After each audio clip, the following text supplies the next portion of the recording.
Timers. What a play. Ryan Nugent. He scores.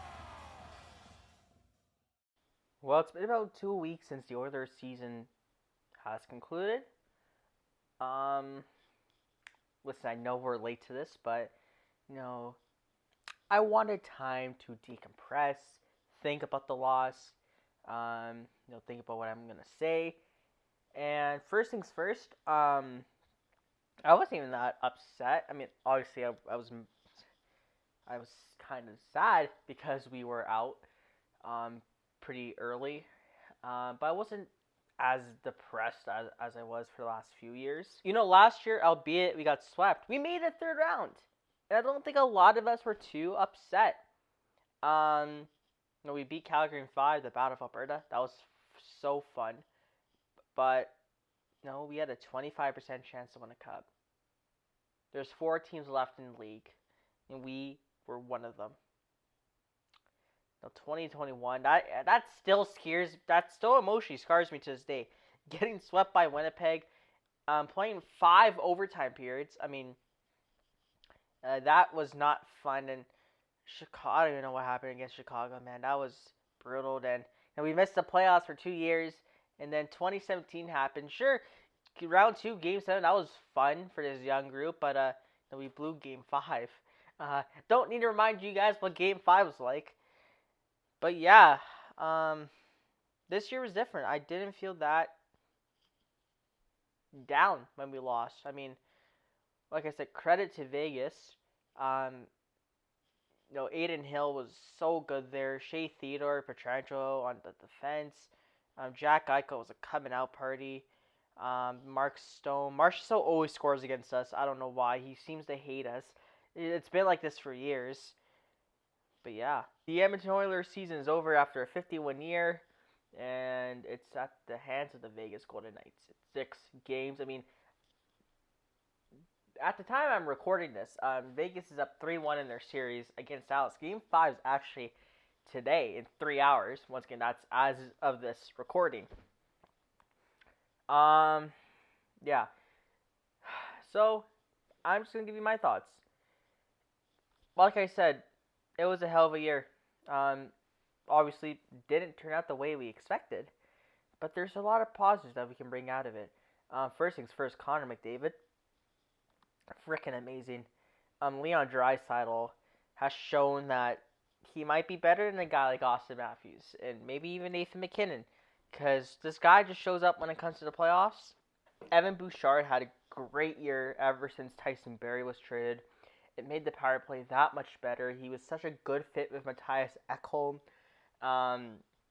He's an RFA this year, but they'll probably sign him to a bridge deal. I would rather go long term, but they're not going to go long term. They're going to give him a bridge deal, obviously.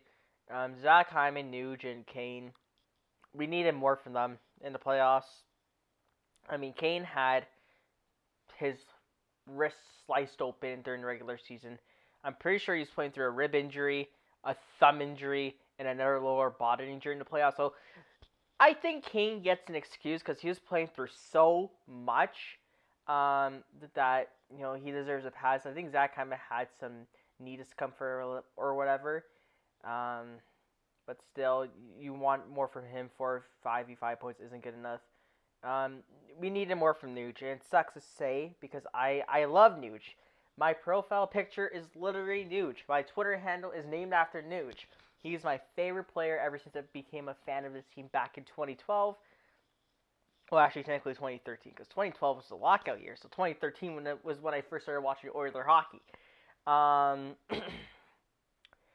Yeah, he wasn't good enough, and this is after a 100-point year in the regular season. I know he'll be better next year in the playoffs. I think Nuge knows deep down that he can be better. Clean Costin, I love the guy to death. His sellies are freaking awesome. Great personality, very likable guy. The thing is, he's an RFA of arbitration rights. I wouldn't qualify him because if we qualify him, he's gonna go to arbitration. He might ask for like 1.5 or 2 mil, and for a cap-strapped team like the Oilers, that's not an option. So hopefully they can work out a contract before then. Ryan McLeod. Ryan McLeod literally does everything right everything you want in a hockey player. He has speed, he can kill penalties, he can play on the power play, great at faceoffs, good defensive game. He just never shoots the puck. And if McLeod can start shooting the puck a bit more often, he can be a 40-point guy consistently. 40 to 45 point guy consistently. Right now, he missed some time with an injury. I think he had 22 points this year. So if he played a whole year, he probably gets around 30. That's very good for a third line center. But yeah, just I want to see him shoot the puck a bit more. Yamamoto, dreadful all year. I know he's had some injuries, but just so inconsistent. Even last year, I know he had 41 goals and like 41 points and like 20 goals last year. But I'm pretty sure like half of those points came in the month of March, and I know for a fact half of his goals came in the month of March last season. So, yeah, he makes 3.1 for another year after this. I would trade him and let Holloway and Raphael Lavoie take a spot. For me personally, that's what I would do. Warren Foegele, I thought was great. I wasn't a big Warren Foegele fan for a while, but keep him, man. He's really freaking good. Nick Bukestad, I was a fan of the Nick Bukestad trade. I think he's gonna ask for too much. I don't think he comes back. Yeah, Mark Shore, that's whatever. I would like to see Derek Ryan back. I love Derek Ryan. Great defensively. He's just a smart hockey player. Keep giving him 1 year a league minute until the boots fall off. I love that guy so much. Darnell Nurse has 7 years left on that deal.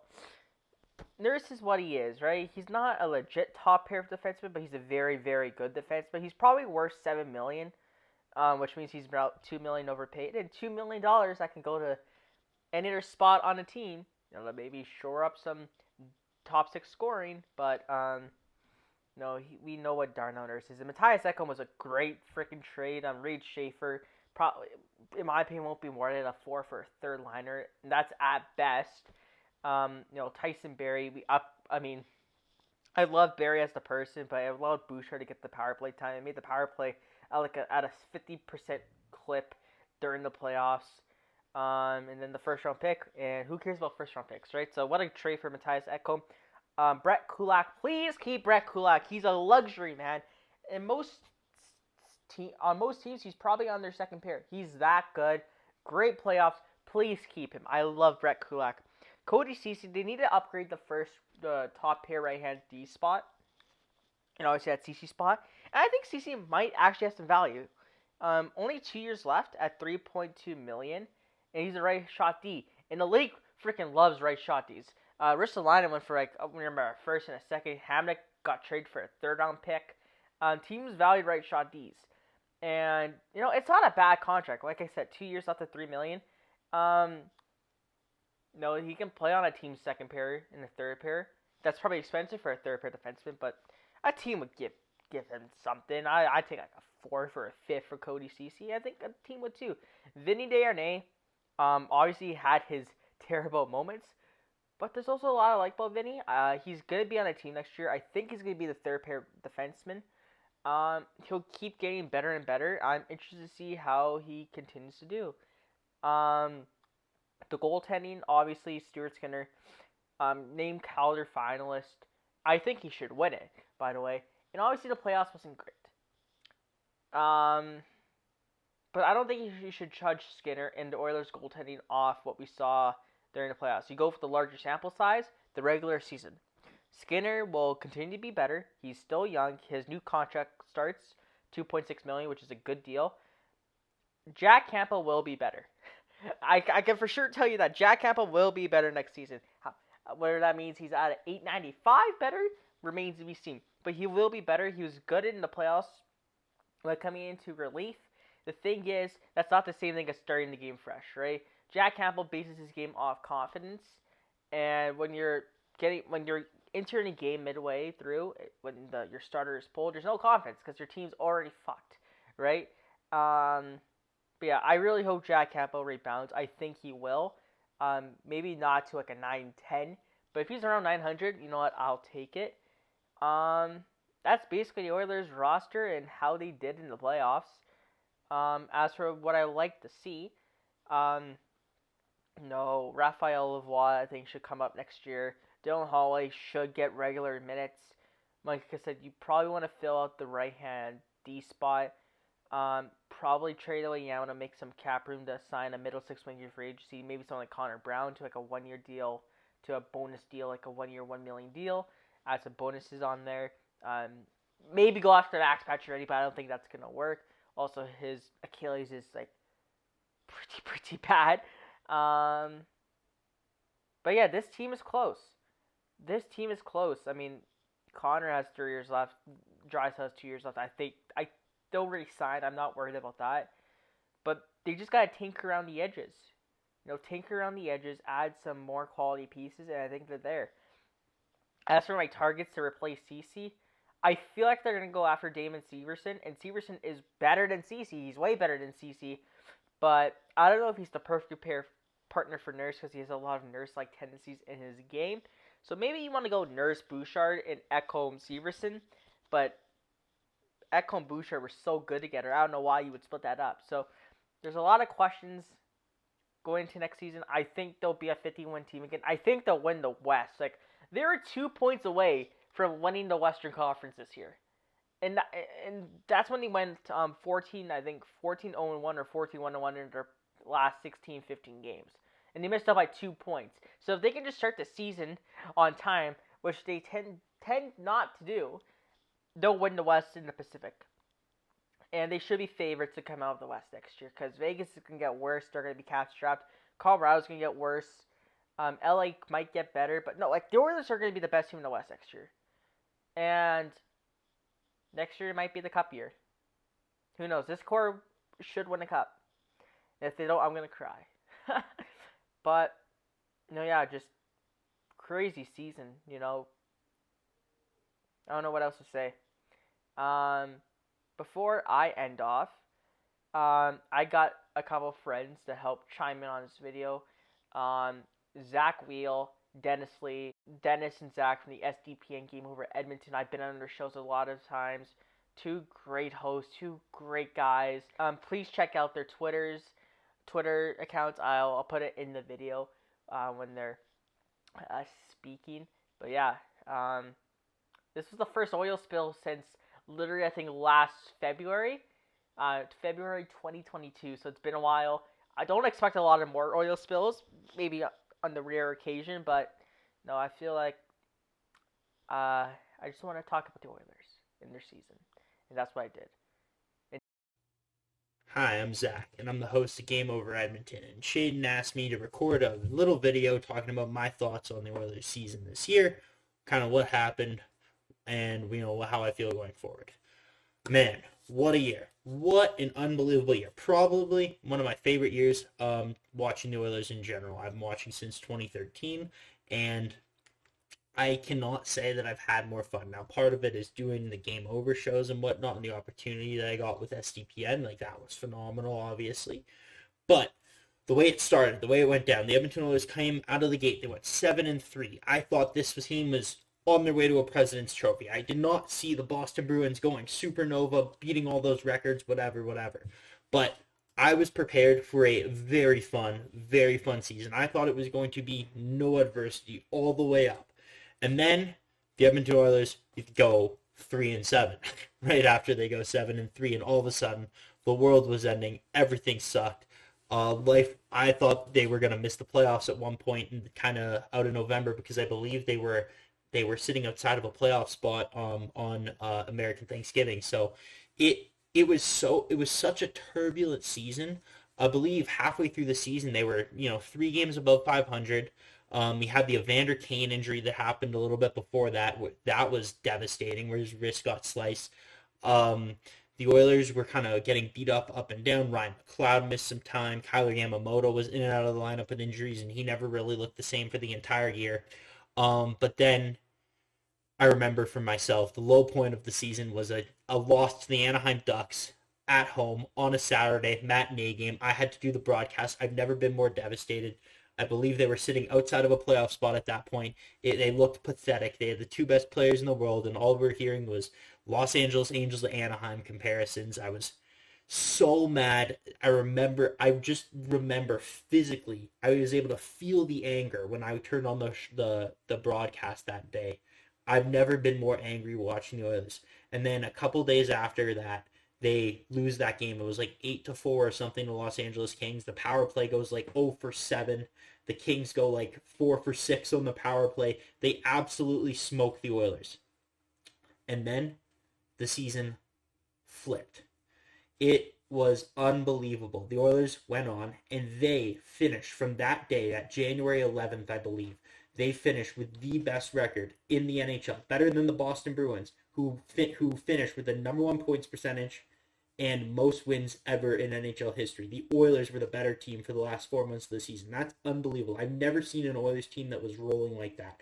Stuart Skinner, it felt like he was rolling right at the best time. He was getting in a groove. We kind of moved on from Jack Campbell. That definitely sucked. Campbell's one of the few big down spots of the season, but the Oilers got rolling. McDavid couldn't stop scoring. Draisaitl couldn't stop scoring. Ryan Nugent-Hopkins was keeping up at a pace that in December we thought was wild. We didn't think he would continue scoring like that for 2 months. We didn't think Hyman would continue scoring like that for 2 months. And they kept it up, and they kept winning, and they kept winning, and they kept winning. And all of a sudden, the Edmonton Oilers finished second in the Pacific. Now, if they didn't squander a couple points to Columbus on some Jack Campbell starts, a few wins there, a few wins here, a win here, a win there, an overtime loss here, an overtime loss there, they easily beat Vegas for top spot in the Pacific. It's really unfortunate the way that it worked out that they had to play LA in the playoffs, but, that is what it is. Another awesome thing that happened this year was we got to see our first major splash at the trade deadline. We got to watch the Oilers go out there. They gave up their first round pick from the prior year in Reed Schaefer. They gave up Tyson Barrie, who was quarterbacking their power play for the last 2.5 years. They gave up their first round pick at this upcoming draft. They gave up a 4th round pick to bring in a stud defenseman. Finally, after 3 long years, we get our Oscar Klefbom replacement, Matthias Ekholm, and he was outstanding. He went like plus 27 in like the 24 games that he played with the Oilers. He scored his first goal in his first game against the Toronto Maple Leafs. Him and Evan Bouchard were one of the best pairs in the NHL. He brought a lot of light to Evan Bouchard, who had his coming out party, who was over a point per game from the time Matthias Ekholm joined the game on. Yeah, the Oilers got rolling. This team was phenomenal. The last 40 games of the season were probably the most fun I've ever had as an Oilers fan, not excluding the Calgary playoff series from last year. Then we go into the playoffs. We beat LA. That was awesome. That was an up and down series. Instead of 7, it took them 6. But this year, the red flags were there. The red flags were definitely there. The Oilers were getting under 900 goaltending from Stuart Skinner. Nugent-Hopkins wasn't contributing in the series, the way that he did last year. Evander Kane had a rib injury. He had a hand injury. He had a broken thumb. His wrist still had no feeling. He was pretty much not effective. Zach Hyman had a knee injury. The Oilers just got hit. They were rolling so well right into the playoffs, and they just got hit with all these things right at the worst time, and they still managed to beat LA relatively dominantly. I believe the only 2 wins LA had were in overtime. Then they went to that series against Vegas, back and forth, and the series is tied 2-2 after 4 games, and you know what? A couple breaks, a couple things go differently. You get some actual puck luck. You get goaltending, even at just a 900 level, and it's a completely different series. But the Oilers' luck caught up to them. The Vegas Golden Knights were too hot, and the Edmonton Oilers end up losing in 6 games in round 2 to the Vegas Golden Knights. The Edmonton Oilers, who were, to start the playoffs, a lot of people Stanley Cup pick, myself included. And you know what? They lost. They won 2 games less than they did the prior season in the playoffs, but I've never felt more confident in the Edmonton Oilers this year, not excluding the wins. The amount of fun that I had, we got to see Connor McDavid cement himself for real as one of the most dominant players in NHL history. I never thought in a million years I would ever see someone score 153 points. We got to see Leon Draisaitl 128 points. 64 goals for McDavid, 52 goals for Leon Draisaitl. Ryan Nugent-Hopkins, first overall pick, crosses the 100-point plateau. Outstanding, phenomenal. My first favorite player. He exceeded every expectation. I'm so happy that Nuge had a season like this. Zach Hyman, 83 points in 79 games. You couldn't ask for more. Man, those four guys were such a highlight, and that made me so lucky. That makes Oilers fans so lucky that we get to watch these games. The playoffs, they didn't go the way that we would like. It was sad. It was unfortunate, but man, this is the type of team that you see. You see that there are just such small little changes that need to happen. There's such small things that need to change, and you can run it back with relatively the same team, and you could easily go to the Cup final. Vegas is up 3-1 on Dallas. Dallas has put up almost no fight except for tonight. You know what? Vegas kind of played an off game today. I'm recording this the day that Dallas got their first win in Game 4 of the Western Conference Finals. But regardless, Edmonton was it's right there. You see how close they are. You see how outstanding. You saw Leon Draisaitl go supernova in the playoffs. The only two playoff performers better than Leon Draisaitl are Mario Lemieux and Wayne Gretzky. Not even Connor McDavid. It's unbelievable. I think Oilers fans are so lucky. I think the Oilers are set up so well for the future. I think the Oilers are going to go into next season making very minimal changes. I think every Oilers fan can agree the two most critical moves of the offseason is you get a player who is capable of playing top pairing right shot minutes with Darnell Nurse. Doesn't need to be. You don't need a giant flashy right shot defenseman Erik Karlsson anymore. You don't need that. You need your Anton Stralman for Darnell Nurse. You need that right-handed guy who's considerably steady, can defend the rush, can make a breakup pass, and can transition the puck. You need someone solid defensively and very mobile. And I think the Oilers will be able to find that guy to replace Cody Ceci. I think you can move Cody Ceci, which will be a godsend. When that happens, that pairing, which killed the Oilers in the playoffs because against Vegas, they were on for 1 goal for and I think 7 against. That can't happen, right? That's the Oilers' $9 million defenseman. You give him a good partner, and the Oilers are much better set up. The other thing is, in the playoffs, there were opportunities for a bounce to go the Oilers' way, and they had a guy in the top 6 who just can't finish. They need a guy who can create his own luck, who can finish in the top 6. If there's one thing that this guy needs to be able to do well, it's finish. And the Oilers are going to need to find a way, whether it's buying out Kyler Yamamoto, whether it's trading Kyler Yamamoto, but replace him with a right-handed shot who can snipe. That's all I want. A finisher. Would solid defensive winger, someone who can get the puck up off the wall, be awesome? Yes, but my number 1, 2, and 3 priorities is getting rid of those two CC Yamamoto contracts, replacing them with a solid defenseman and a decent finisher in the top 6. To me, those are the only two critical changes that I think the Oilers need to make. I think ideally you hold on to your first round pick this going into the next season. And this year, finally, the Oilers are not an LTIR. They get to save cap space. They get to accrue cap space during the year. And then they can utilize their 2024 pick, their 2025 pick, maybe Xavier Bourgault, Philip Broberg. You need to figure out what you're doing with. But these are all pieces that you can use to make yourself even better at the trade deadline. There's a lot of positives. I could not be more confident in the Edmonton Oilers. They showed me so much this year. Was it a disappointing finish? Absolutely. But the pieces are there. They're in place. Stuart Skinner, 23 years old. First time he's ever started 12 games in a row. Yeah, he got tired. He crumbled. But you know what? I think we all know that Stu's going to come back better. A year ago, Sergei Bobrovsky, the Panthers couldn't have paid you enough first-round picks to take on that $11 million contract. If the Panthers decided to trade him tomorrow, there would be 25 teams lined up willing to do whatever it takes to fit Sergei Bobrovsky into their cap structure. Sergei Bobrovsky's carried the Florida Panthers to the Stanley Cup final. Goaltending is such wizardry. Goaltending is so messed up. No one can predict goaltending. Yeah, Jack Campbell had an absolutely horrible year. Would anyone be shocked if he finished next season with a .905 save percentage?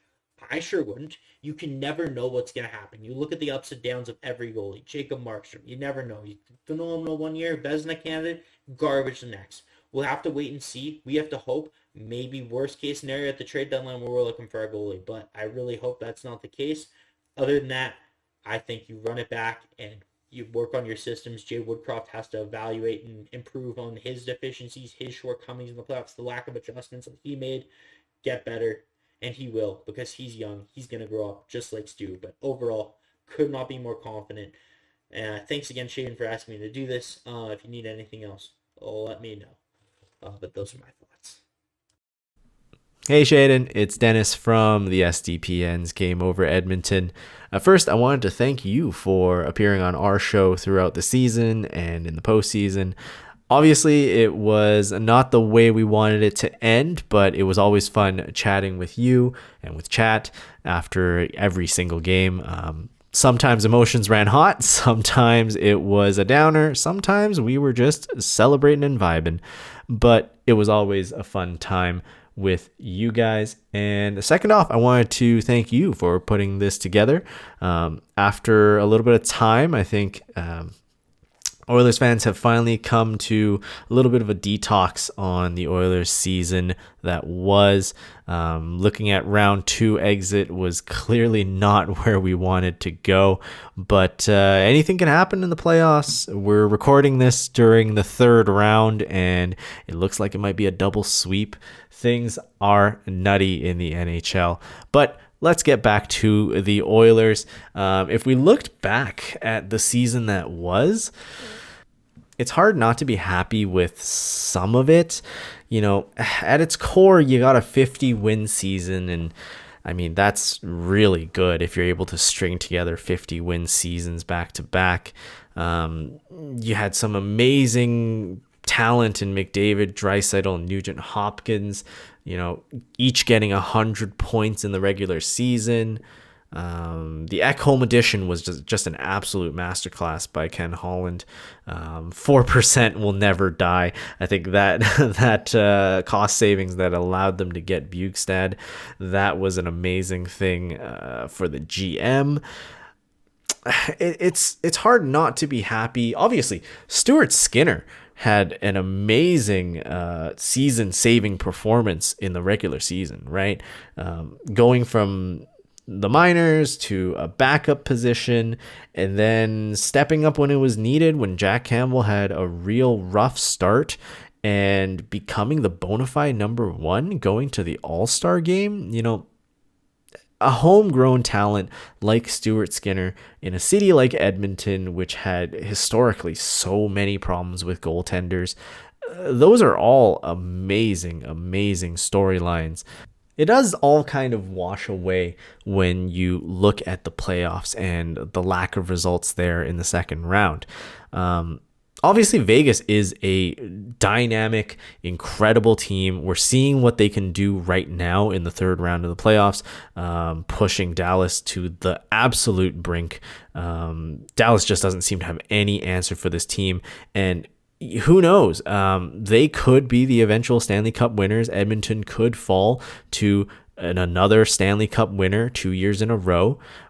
But if you look at just the positives of the playoffs, I'm glad that we were able to beat the LA Kings trap style very handedly. I think that entire series was really well done by the Oilers. The defensive systems were working, and it seemed like that there were some smart adjustments being made to break a style of play that the Oilers historically had some difficulty with. This is all great experience as well for a guy like Stuart Skinner, a guy like Ryan McLeod. I'm kind of sad that we didn't see Dylan Holloway at all in the playoffs. I mean, he got one game last year, and it didn't make a whole ton of a difference, but I would have liked to see what Dylan Holloway can do. Defense is a little bit disappointing, and we can start talking about the offseason, what moves had to be made. I think this entire city right now is having a big discussion about Cody Ceci, and it is not a pretty one for him. He's still got 2 more seasons, $3 million after this performance in the playoffs. Cody Ceci has to go. I mean, the issue is, who do you replace him with? And are you going to be able to replace him at that same dollar value, or are you going to have to do so with less, because the biggest order of business is going to be signing Evan Bouchard. He's an RFA. Clearly, he has shown himself to be an elite talent, if not elite, at least barring on it. He had an incredible playoffs, and I think Evan Bouchard, there's a lot of people who want to see him done in a sort of Clefbaum deal where it's a longer term, a little bit more expensive, but that money has to come from somewhere. Ken Holland has yet again another cap crunched season to deal with here. Cap Friendly says we have $6 million right now in cap space as it stands. Evan Bouchard is going to be the big one. You have to get that done before everyone else knows how much money there is left. Ryan McLeod is going to demand a little bit of a pay increase. He took a haircut salary last time around because he needed to make the team fit under the cap. So I think he's done enough to earn himself a bit of a raise, maybe a bit more term. When he was absent later on in the season, it caused a pretty damning effect on the bottom six. I think they just weren't as competent without McLeod at center there. Another guy is Klim Kostin. He's going to have to come back on another value deal. I think he will, on something like a $1 million deal. He did revive his season here. Bugstad revived his season in Arizona and here. He is someone I'd like to see come back, but if he's asking for too much and if there's just no cap space, unfortunately, I think we do have to let him walk. Derek Ryan is an interesting player because I love the guy. There's nothing negative I can say about Derek Ryan and the season that he's had. He is old. He's going to be 37 during the next season. And he is a player that is so tenacious. Every single game, I swear, Derek Ryan gets hammered into the boards, thrown onto the ice, but he somehow manages to get up every single time. There's a little bit of risk when it comes to bringing him back, but I would love to see that happen. One thing that is going to be interesting to see how Ken Holland tackles is the situation in Bakersfield. Now, Bakersfield doesn't have a whole lot of players right now, especially on their blue line. You can probably expect one of Desharnais or Niemelainen to go back into Bakersfield, but still that's not enough defensemen in Bakersfield. You're going to have to get them a little bit more help. Drafting is not strong this year. We have 1 second round pick, 1 5th round, 1 6th round, 1 7th round. I feel it wouldn't be wild to see Ken Holland trade the second round draft pick down just in order to get a few more bodies on the ice in Bakersfield and to hopefully capitalize on some sleeper picks in the later rounds. You saw that to great effect in other cities like Tampa. It might be too little too late for this Oilers roster, but it's something that has to be done. I'm interested to see how Ken Holland tackles that situation. Next season wise, we know that next season it's going to look different. I think Campbell's going to have more of a bounce back. He's going to have a full off season in Edmonton to really train. I think the Black Aces in Holloway, Broberg, and Lavoie, their futures are going to have to be determined next season. If they have a spot on this team, I wouldn't be surprised if some of them don't make it past the trade deadline next season if they don't pan out. I'm also looking for a stronger start next season. With the addition of Ekholm, I think a lot more emphasis was placed on the defensive structure of this Oilers lineup. I think next season we're going to have to see that start from early on in the regular season. We know that this team is a late season wagon. So once it starts rolling into like February and onwards, this Oilers team has no problem stringing together wins. If you had to ask me about the trade deadline, I would say probably no major moves would get made, just a couple of small moves. We're not going to have another addition like an Ekholm, but it's a long 82 game season. I'm not going to try and get my hopes up too much, but I'm also not going to overreact if things happen one way or another. If we go on an absolute heater, it'll be great for the city, it'll be great for the fans, and it'll be great for the confidence of the team. But anything can happen in the regular season, anything can happen in the postseason, and anything can happen in the off season. So it's still going to be fun. Tune into all the news on Oilers Twitter. You can find Shaden at Shay_Nuge93. You can find me at Dennis Lee YEG. You can bet that we're going to be reacting to all the news that happens in the off season. Thank you so much for listening, and we'll see you next season.